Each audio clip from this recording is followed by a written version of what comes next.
Baltimore is a horrible, horrible deathbed. It's a deathbed. I know Governor Moore said, oh, he wants to take a walk with me. He meant it in a derogatory tone. I said, no, I'm the president of the United States. Clean up your crime and I'll walk with you. But it's tremendous crime. But he was trying to be derogatory. He doesn't have what it takes. But he's trying to be derogatory. And I met him at the Army-Navy game. They said, oh, there's Governor Moore. He'd love to see you. He came over to me, he hugged me, shook my hand. You were there.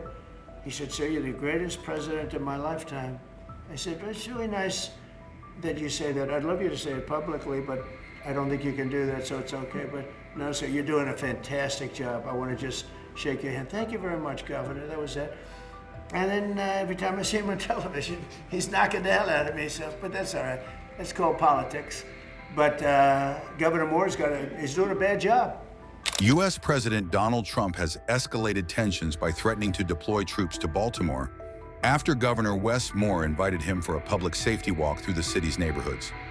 In a sharply worded social media post, Trump accused the Democratic governor of having a terrible crime record, comparing him to California Governor Gavin Newsom, while insisting that if Moore truly needs help, he will send in the troops, just as he did in Los Angeles and Washington, D.C. We're doing a real job, and I'm so proud of D.C. I passed it 2 days ago, and all the garbage is off the streets. It's terrible.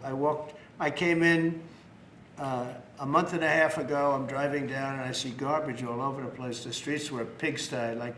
Like I won't use the city's names, but you know what I'm talking about. There are plenty of them outside of this country and inside of this country. Baltimore is a horrible, horrible deathbed. It's a deathbed. I know Governor Moore said, oh, he wants to take a walk with me. He meant it in a derogatory tone. I said, no, I'm the president of the United States. Clean up your crime and I'll walk with you. But it's tremendous crime. But he was trying to be derogatory. He doesn't have what it takes. But he's trying to be derogatory. And I met him at the Army-Navy game. They said, oh, there's Governor Moore. He'd love to see you. He came over to me, he hugged me, shook my hand. You were there. He said, sir, you're the greatest president of my lifetime. I said, well, it's really nice that you say that. I'd love you to say it publicly, but I don't think you can do that, so it's okay. But no, sir, you're doing a fantastic job. I want to just shake your hand. Thank you very much, Governor. That was it. And then every time I see him on television, he's knocking the hell out of me. So, but that's all right. That's called politics. But Governor Moore's he's doing a bad job. Newsom's doing a bad job. All of their potential candidates are doing a bad job. I can't imagine Pritzker being even a candidate, but somebody said he is. He can't do the work, can't do the job. He's not temperamentally suited. The comments come as Baltimore has reported major improvements in public safety, with homicides down more than 40% since 2021, and overall violent and property crimes dropping significantly over the past year, according to city data. Governor Wes Moore has dismissed Trump's threats as tone-deaf and ignorant, arguing that the president enjoys ignoring progress on crime reduction while choosing instead to make divisive political statements.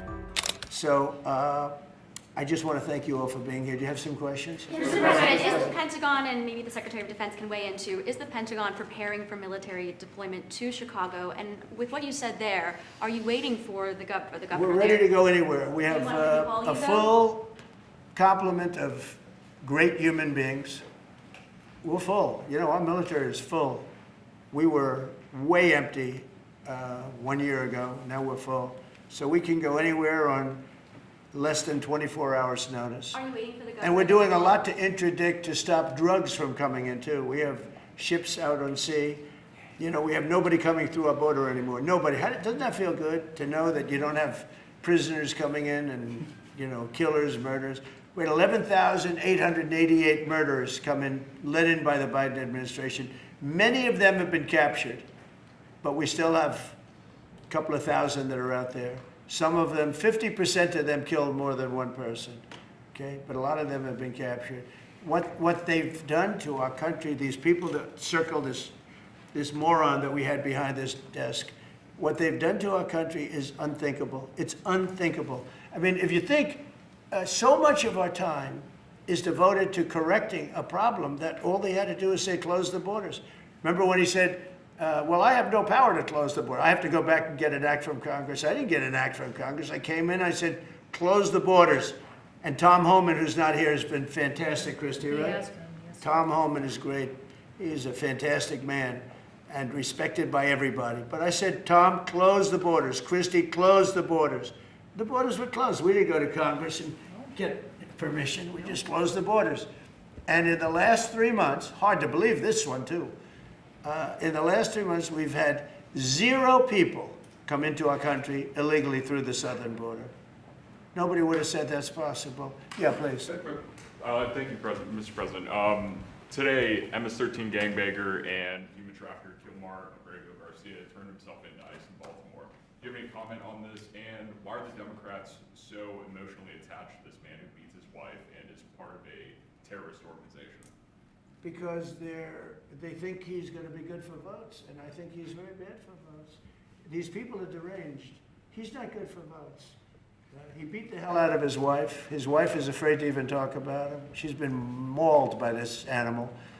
And, through a system of liberal courts, he's doing things. But, no, we have that under control. And Pam has got that very much under control. Do you want to comment on it, Pam? No, we've got him under control. He will no longer terrorize our country. He's currently charged with human smuggling, including children. The guy needs to be in prison. He doesn't need to be on the streets like all these liberals want him to be.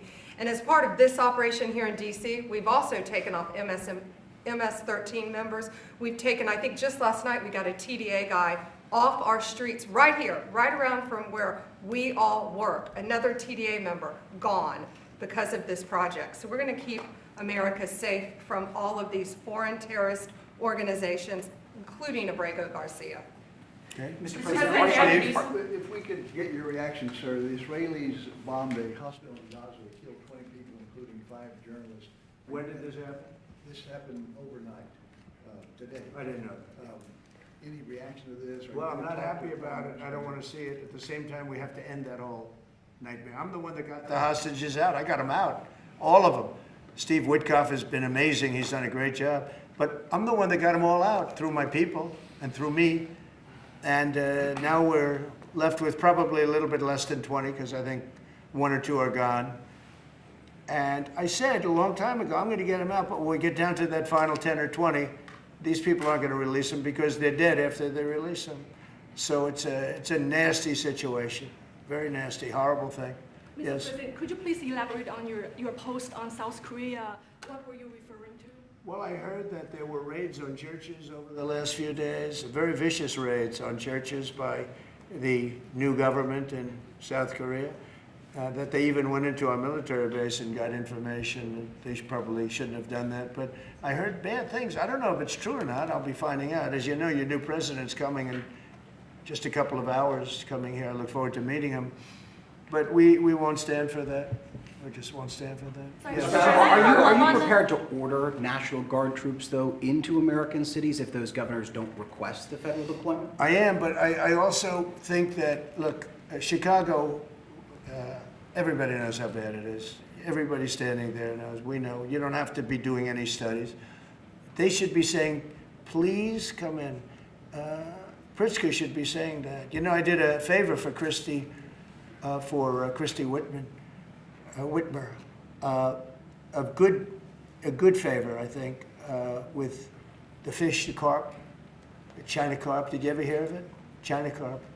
And it's taken over your Great Lakes. You know about that, right?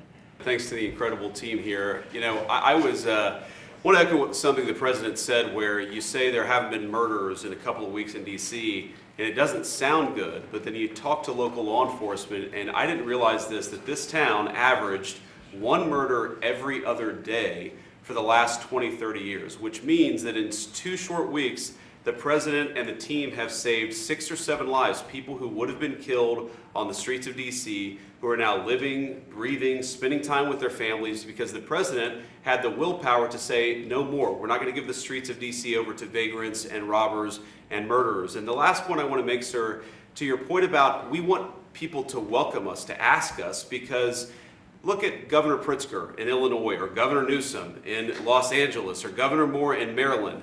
They are angrier about the fact that the President of the United States is offering to help them get their crime under control than they are about the fact that murderers are running roughshod over their cities and have been for decades.